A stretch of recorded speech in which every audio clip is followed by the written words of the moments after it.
My dad used to have an expression: you don't measure success on whether or not you've been knocked down.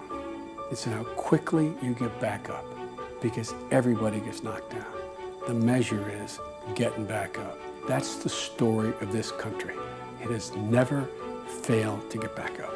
Joe is salt of the earth. He's somebody who hasn't forgotten the people in those communities where he grew up.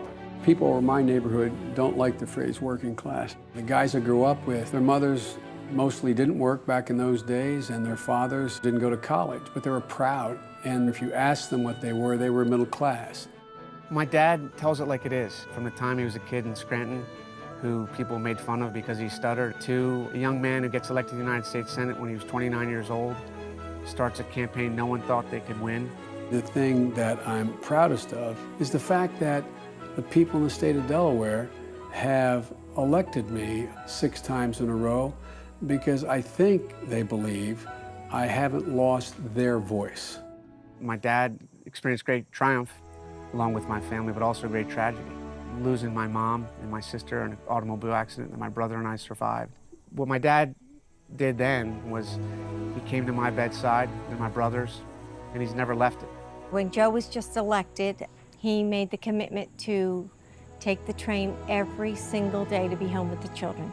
And no matter where he is or what he's doing, if one of the children call, he stops and takes the call. I had 4 children. I lost one, but I have 3 lovely children. They're each other's best friends. He's a wonderful father.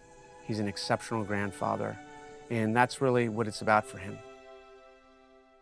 There are very few people who have the depth of experience of Joe Biden, not only as the head of the Judiciary Committee, as the head of the Senate Foreign Relations Committee, but he's also been at the forefront on critical legislation. The things I'm most proud of in my career are writing and passing the Violence Against Women Act. We brought down violent crime with the crime bill that I drafted. Joe has unequaled foreign policy credentials. He's consulted with presidents, has personal relationships with many world leaders. He's somebody who, on the Iraq War, was willing to speak out, and when he saw that the Bush administration wasn't using that authority properly. When you see the abuse of power, you've got to speak.